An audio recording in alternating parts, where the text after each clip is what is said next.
Assalamualaikum warahmatullahi wabarakatuh. Perkenalkan, nama saya Nurin Alvina Diva. Saya dari Psikologi Kognitif kelas E dan program studi Psikologi Islam. Baik, di sini saya akan menjelaskan tentang lupa dan distorsi ingatan. Yang pertama, saya akan membahas tentang lupa terlebih dahulu. Apa itu lupa? Lupa yaitu sesuatu situasi di mana seseorang tidak dapat memanggil kembali informasi-informasi yang telah ia dapatkan atau informasi-informasi yang telah ia pelajari. Lupa sendiri seringkali terjadi pada setiap manusia, entah itu tua, entah itu muda, dan entah itu anak kecil. Sangat wajar jika seseorang itu lupa, karena berikut adalah faktor penyebab lupa. Kenapa sih seseorang itu bisa lupa dan apa sih penyebabnya?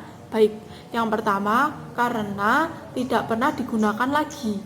Maksudnya karena tidak pernah digunakan lagi ini yaitu informasi yang telah ia dapat atau informasi yang telah ia pelajari itu tidak pernah digunakan kembali dalam kehidupannya, sehingga menjadikan seseorang itu sulit untuk mengingat kembali atau memunculkan kembali informasi-informasi yang dibutuhkan.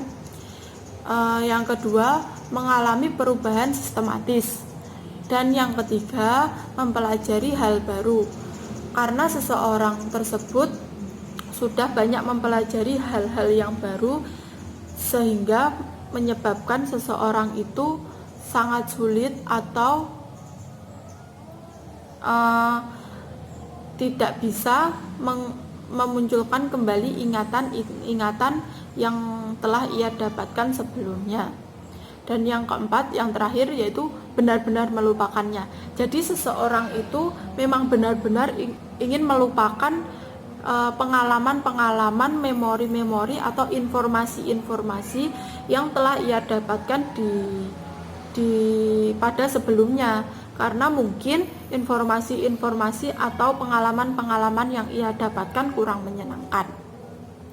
Lupa sendiri juga memiliki beberapa teori. Ada 5 teori lupa. Yang pertama, Desai teori atau atropi. Teori ini beranggapan memori menjadi semakin menyusut. Jadi Desai teori ini beranggapan bahwa memori akan semakin menyusut dengan berjalannya waktu apabila tidak sering diulang kembali atau dimunculkan kembali. Jadi seseorang itu akan lupa apabila tidak pernah mengulang-ulang kembali. Dan yang kedua, teori interferensi, yaitu teori ini beranggapan memori yang sudah disimpan dalam memori jangka panjang sebenarnya masih ada dalam gudang memori. Jejak ingatannya itu masih berada di dalam gudang memori. Namun di dalam gudang memori itu saling bercampur antara memori yang baru didapatkan dengan memori yang sudah lama, sehingga hal tersebut akan menjadikan memori tersebut tidak akan muncul kembali ketika dipanggilnya.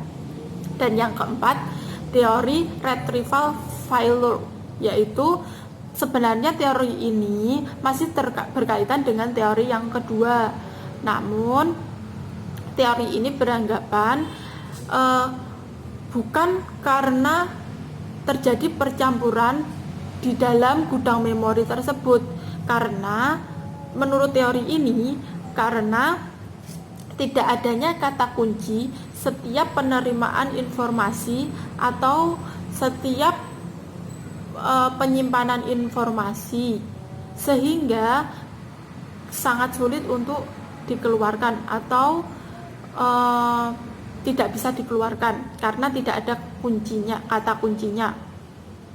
Jadi ketika kita memasukkan atau ketika mengingat-ingat sesuatu memori itu kita harus memiliki kata kunci, sehingga ketika nanti kita akan mengingat kembali kata kunci itu dikatakan dan bisa memori itu keluar dari ingatan kita.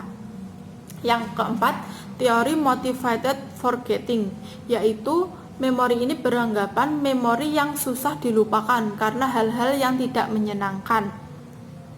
Seseorang menerima teori ini,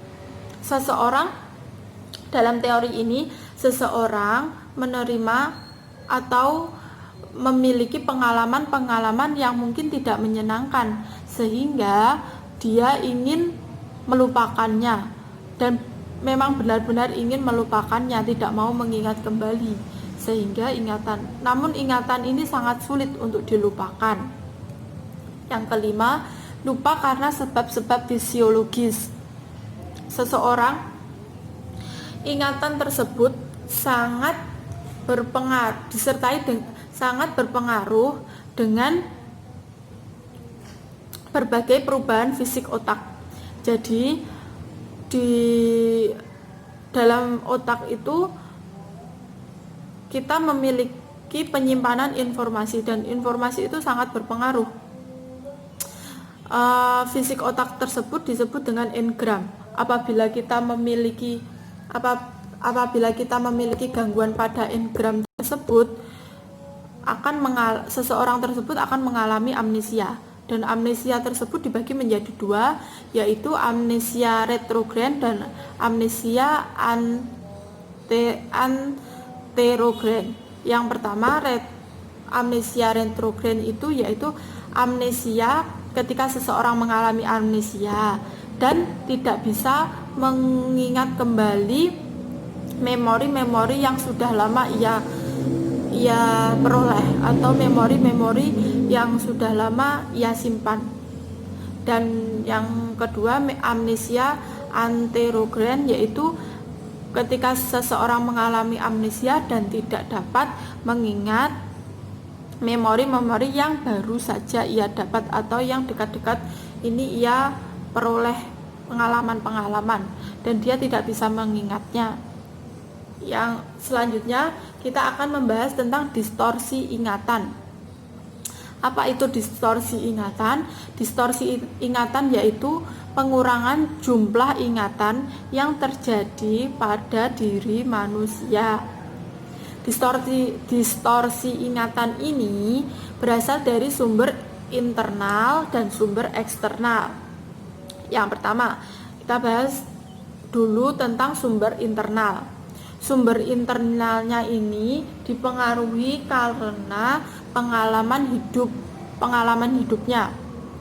Seseorang entah itu mengalami pengalaman hidup yang menyenangkan atau mengalami hidup yang tidak menyenangkan. Hal tersebut nantinya yang akan mempengaruhi distorsi ingatan tersebut. Dan yang kedua yaitu sumber eksternal, yaitu informasi lain yang kurang tepat tetapi terlanjur tertanam dalam ingatan manusia. Jadi manusia tersebut atau seseorang tersebut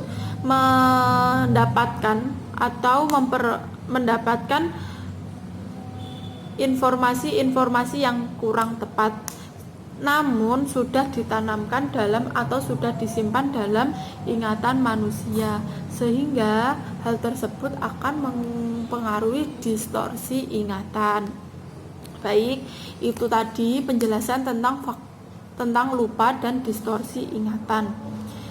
Jadi lupa itu merupakan sesuatu hal yang tidak disengaja dan tidak bisa direncanakan kapan datangnya lupa dan kapan kita tidak akan lupa. Hanya saja kita bisa mencegah agar tidak lupa dengan cara mungkin, karena setiap orang berbeda-beda bagaimana cara mengingat.